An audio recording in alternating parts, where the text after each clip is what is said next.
warahmatullahi wabarakatuh. Selamat pagi pemirsa. Jadi video kali ini adalah video talk show pertama kali di channel ini ya. Semoga video ini bisa menginspirasi kita untuk merubah nasib kita menjadi lebih baik. Oke, langsung saja kita mulai wawancaranya. Untuk Kak Wahyu Fitri Dwiyanti, silakan masuk ke ruangan. Oke Kak Fitri, kalau boleh tahu sekarang kakak umurnya berapa ya? Sekarang saya berumur 23 tahun. Tepat Januari besok nambah 1 tahun. Jadi 24 ya.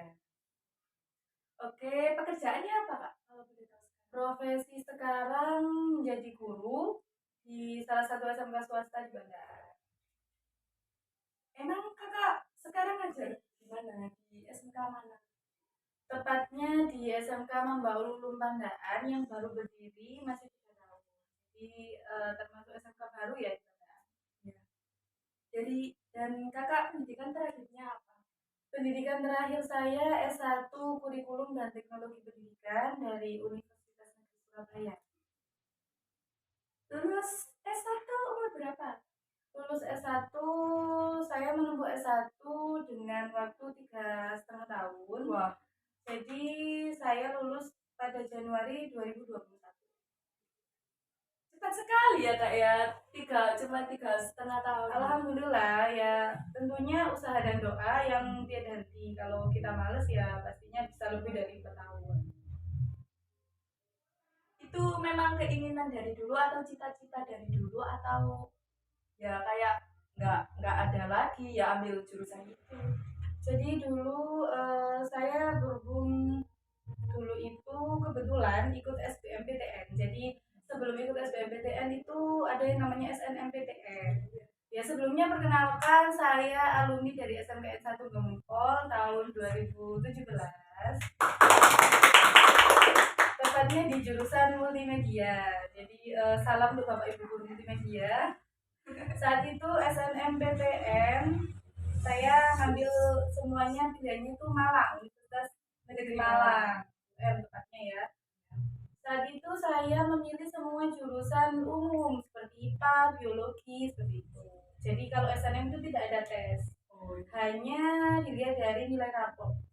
Saat itu sudah sangat berharap tinggi, jadi ternyata gagal. Jadi patah hati banget, terus nggak mau mencoba lagi. Nah saat itu akhirnya saya memutuskan untuk bekerja dulu. Jadi kuliah nantilah setelah bekerja atau bahkan sambil bekerja. Ternyata salah satu guru saya di SMK 1 Jempol memotivasi, coba lagi. Iya. Ini ada SBMPTN. Namanya orang sudah patah hati ya. Jadi nggak mampu saya gitu kan. Ternyata terus dimotivasi sampai Hamin akhir SBMPTN hampir penutupan jam 9 kalau nggak salah itu tepatnya jam 12 sudah ditutup. Didaftarkanlah sama teman-teman saya, akhirnya ayo pilih apa. Saat itu saya pilih jurusan yang pertama memang jurusan kurikulum dan teknologi pendidikan, yang kedua pendidikan bahasa Jawa saat itu. Dan saat itu saya mengambil semuanya mungkin karena patah hati dari Malang, jadi saya jatuhkan pilihan ke Surabaya semua, yaitu tepatnya di Unesa. Saat itu H plus berapa bulan ada terlaksana ujian SBMPTN yang tepatnya saya memilih Sosbum, ditempatkan di UB Universitas Brawijaya.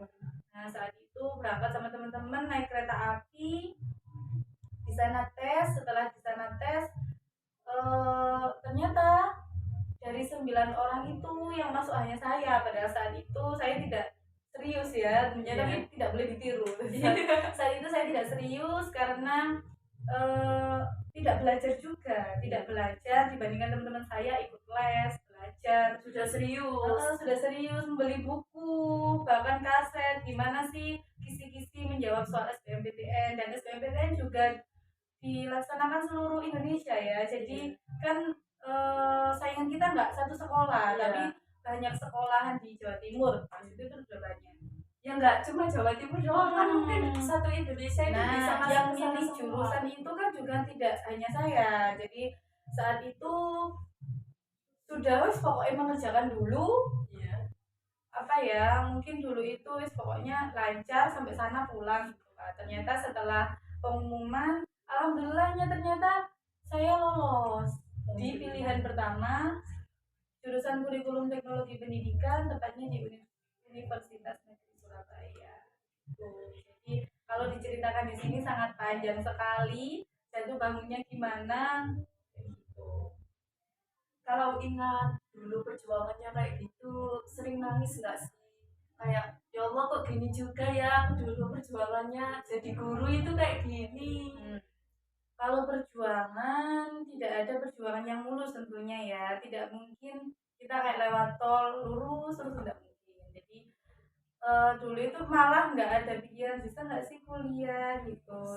Bahkan pengen langsung kerja nih, pengen langsung kerja kayak ya udah kerja aja. Terus juga saat itu dukungan dari keluarga itu nggak sepenuhnya. Jadi kayak gimana nanti mungkin saat itu bisa dibilang karena kendala ekonomi juga.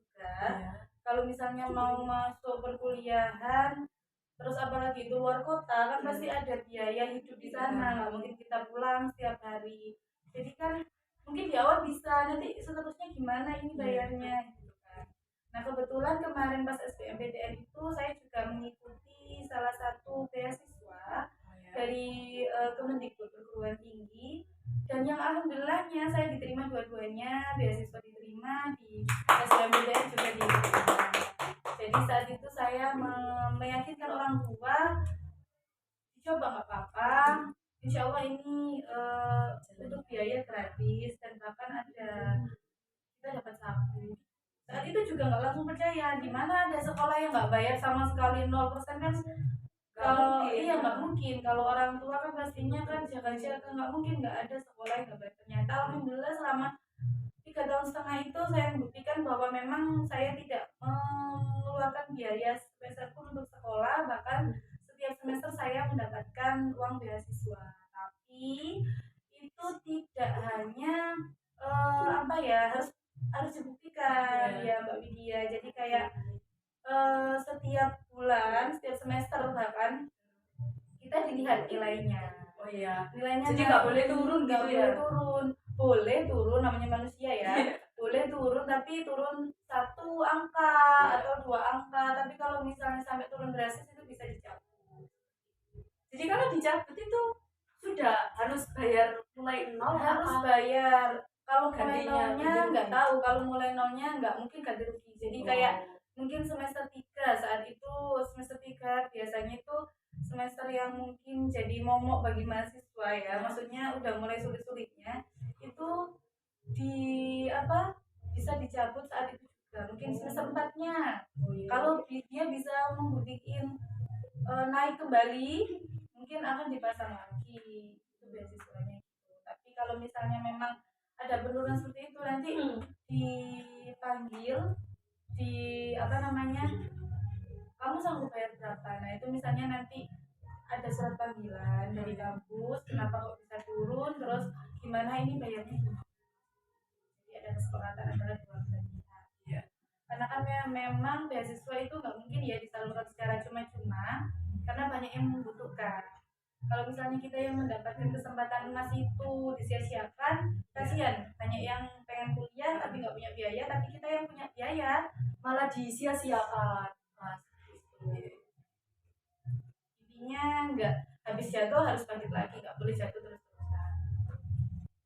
Oke guys, semoga menginspirasi kalian semua. Jadikanlah belajar sebagai investasi untuk masa depan.